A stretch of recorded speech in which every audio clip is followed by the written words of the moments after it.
ホンダイズム。知らないと損をする新型シビック購入時の注意点。2021年9月に新型シビックが発売されました。先代から引き継いだスポーティーな性能や、さらにスマホ連携を中心としたコネクテッド技術を搭載するなど進化を果たしたシビック。エンジンは排気量 1.5 リッターのターボエンジンを搭載。トランスミッションは CVT または6速ミッションを選べるようになっています。足回りはフロントサスペンションがストラット式、リアサスペンションはダブルウィッシュボーン式となっています。生産拠点は先代のイギリスから日本に変更されました。先代は海外製のため塗装などの品質が心配と噂されることもありましたが、日本に生産が戻ったことによって安心感を増しています。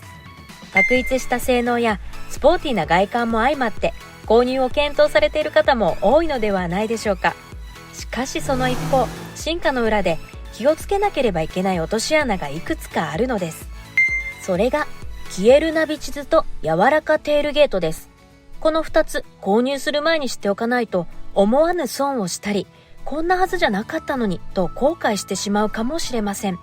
シビックに興味がある方はこの動画で勉強してシビック購入時の判断材料にしてみてください。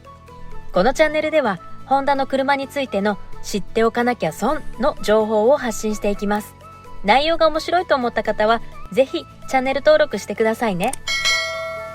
では一つ目、消えるナビ地図についてです。新型シビックはディスプレイが装備されており、ナビ機能も標準装備されています。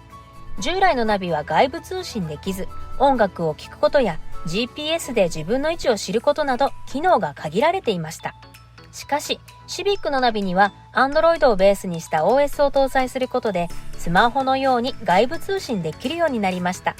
そのため、対応したアプリケーションを好きにインストールして、今までできなかった音楽のサブスクサービスや動画ストリーミング視聴などがナビでできるようになりました。現在ではインターネットラジオのラジコ、音楽配信サービスのAWAなどのアプリに対応しています。また、ナビ機能についても最新の地図を使うことがサブスクサービス化されており、有料サービスに加入することでネット回線から常に地図データをダウンロードして最新地図を使うことができます。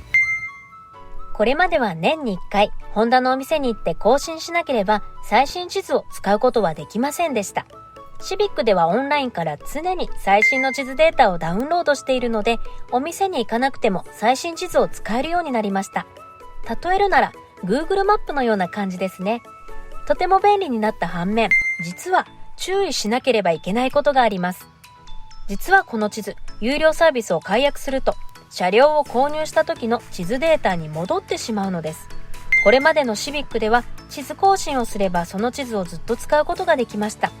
新型シビックでは購入から何年経っていようが、サブスクサービスを解約すると地図データが初期状態に強制的に戻ってしまいます。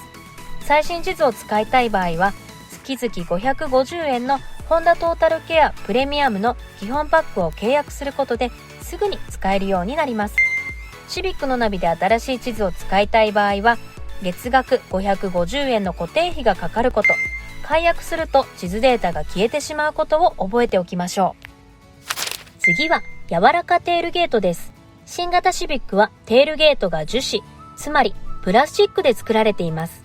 これはホンダのプレミアムブランドアキュラの RDX で先行で採用されていた技術で、テールゲート全体を樹脂一体成形した上で金属で補強されており、鉄製だった先代に比べて約4キロの軽量化を実現し、スポーツ性能を向上させています。製造は日本の大京西川が担当しています。ただし、このテールゲートにも樹脂製になったゆえの注意点があります。それが端っこ止め NG と穴あけ厳禁です。一つ目の注意点、端っこ止め NG。このテールゲート、樹脂製になっているので、従来の金属製よりも柔らかくなっており、手などで力を加えるとたわむ構造になっています。そのたわみのため、矢印の場所のようにテールゲートの端を持って閉めると、ロックが噛み合わずうまく閉まらないとネットやディーラーなどで噂されています。実際に閉めるときは説明書に従って取っ手を持つように気をつけましょう。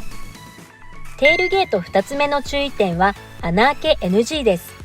スポーティーなシビックなのでかっこいいスポイラーをつけたいと考える方もいらっしゃるのではないでしょうか。先代のシビックではホンダ系チューナーで有名なスプーンやジェイズレーシングが穴開け式のリアウィングを発売していました。これが新型シビックだとテールゲートが樹脂製になったのでテールゲートに穴開けが NG になっています。先代に付けられたような穴開け式の大型ウィングは付けることができなくなってしまっているのです。来年出ると予告されているタイプ R にはウィングが付くという噂もあるので、ウィング取り付けなど本格的にカスタムしたい方はタイプ R の発売まで待ってみてもいいかもしれませんね。新型シビックのテールゲートは締め方に注意、穴開け NG であることを覚えておきましょう。いかがでしたか？以上、新型シビックの落とし穴、消える地図と柔らかテールゲートについてお話しさせていただきました。購入を検討している方はぜひこの情報を覚えてお店に行ってみてくださいね。それでは皆様、より良いカーライフを。